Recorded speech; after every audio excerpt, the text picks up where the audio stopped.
राजेश जी, मुझे लगता है आप इन बातों से सहमत दिख रहे हैं। नहीं, बिल्कुल सहमत है। देखिए, मैं तो योद्धा भाव से सोचता हूँ। तो योद्धा भाव से सोचने का मतलब है कि जहां भी आप बैठे हुए हैं, आपकी जो चिंताएं हैं या दुश्चिंताएं हैं, उसका कारण ये होता है कि आप देख रहे हैं कि कहाँ से क्या आक्रमण होने वाले हैं, किस तरीके के आक्रमण होने वाले हैं, उनका क्या स्वरूप है।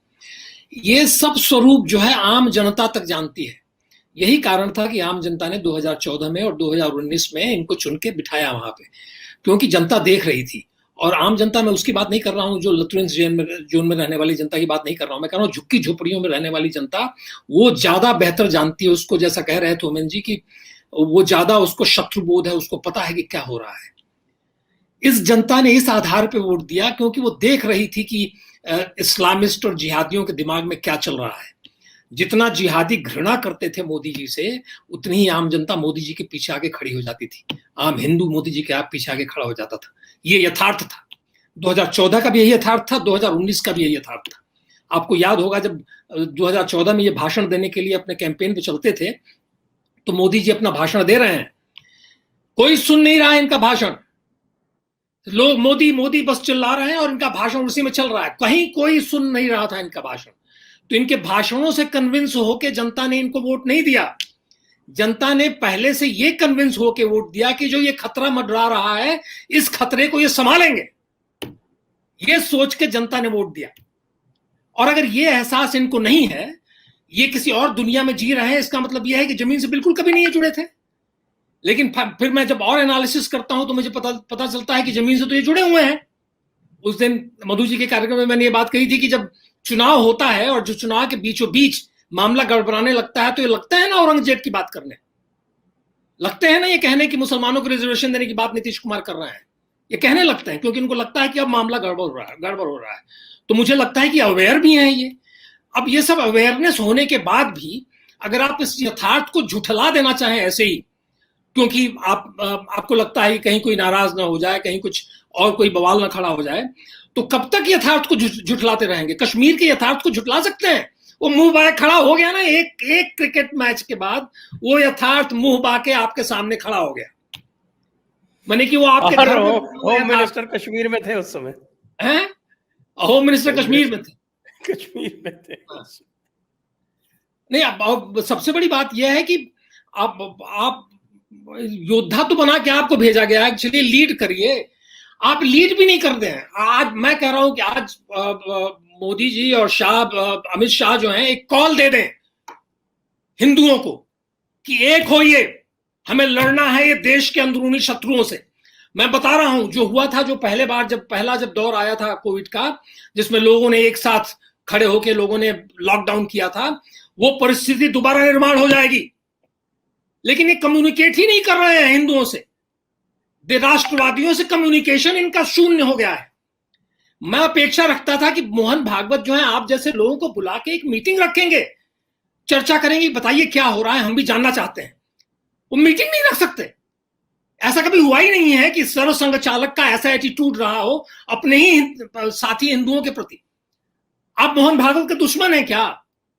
हम में से कोई भी उनका शत्रु है क्या? हम में से कोई भी मोदी का शत्रु है क्या? हम में से कोई अमित शाह का शत्रु है क्या? तो हमारे साथ ये शत्रुवत व्यवहार क्यों करने लगते हैं ये? और मैं तो स्वयंसेवक हूं, मैं तो जानता हूं कि कई बार वो गलत हो सकते हैं।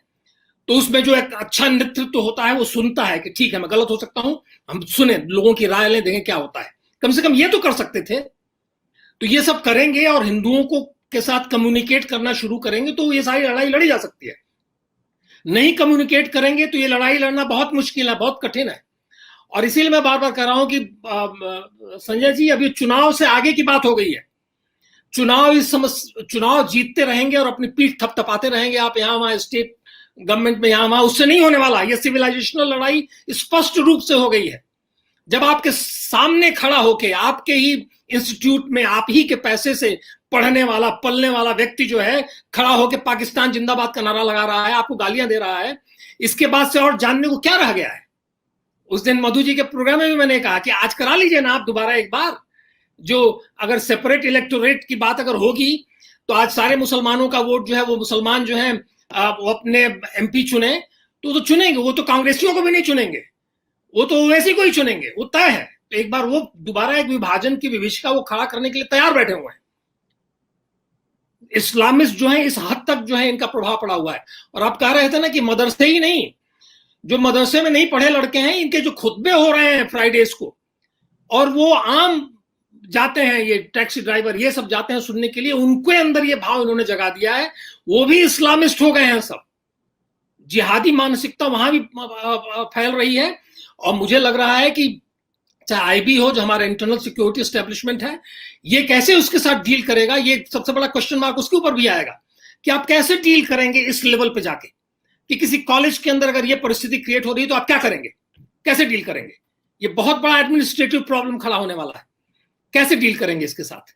तो बड़े बड़े इशू खड़े हो रहे हैं। ये छोटी सी घटना नहीं है जो इसके ये लोग बार बार करते थे और इस तरह से उभर के कर रहे हैं। वो ये छोटी घटना नहीं है, इसके कई उसके डिमेंशंस हैं।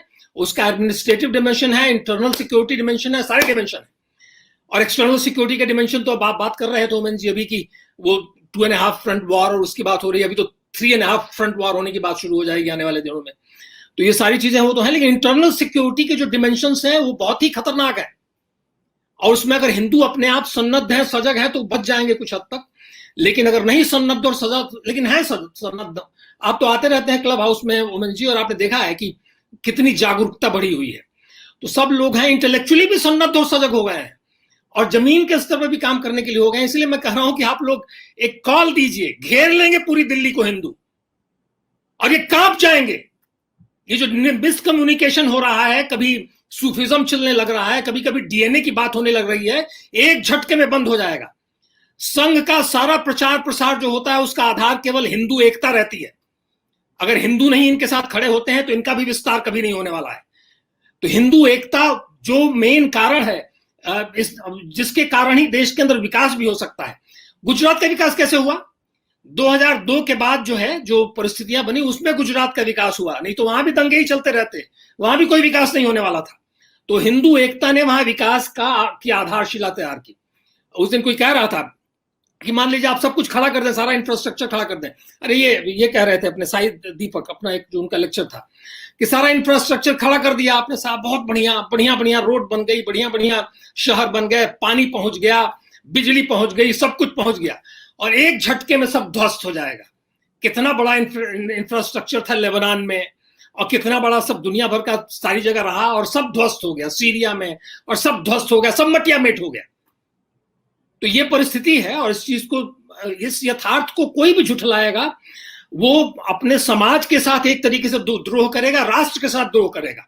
और नेतृत्व तो इस यथार्थ को झुठला के चलेगा तो ये एक भयंकर पाप होगा। वो यथार्थ को स्वीकार करिए, फिर अपनी स्ट्रेटेजी तैयार करिए, फिर उनसे भी बात करिए कि ये है यथार्थ और तुम बेवकूफ नहीं है, हम जानते हैं तुम्हारा खेल क्या है और ये अब मेरा खेल है, और आओ और निपटो, फिर देखिएगा क्या होगा। जो महाराजा रणजीत सिंह के समय में हुआ वो होगा। ये प्रेम से रहेंगे हमारे साथ, बहुत शांति से रहेंगे। जो बंगाल में, जो महाराष्ट्र में 92 और 93 के बाद हुआ, शांति अभी तक बनी हुई है ना, शांति से रहेंगे। ये शांति से रहेंगे गुजरात में जैसे भी रह रहे हैं वहां। एक बार इनको हिंदू एकता का भय इनके मन में समाता है, ये ठीक हो जाते हैं। अगर वो हिंदू एकता का भय इनके अंदर नहीं रहेगा तो ये कभी ठीक नहीं होने वाले। और ये भय जा चुका है इस समय, क्योंकि इनको लग गया है कि ये कमजोर नेतृत्व है, डोमेस्टिक इश्यूज पे जो है ये पीछे हट जाते हैं, पीठ इनकी दीवार से लग जाती है। तो ये समस्या और ये सब कुछ बड़े बड़े इशू खड़े होने वाले हैं, बड़े बड़े डिमेंशन है इसके।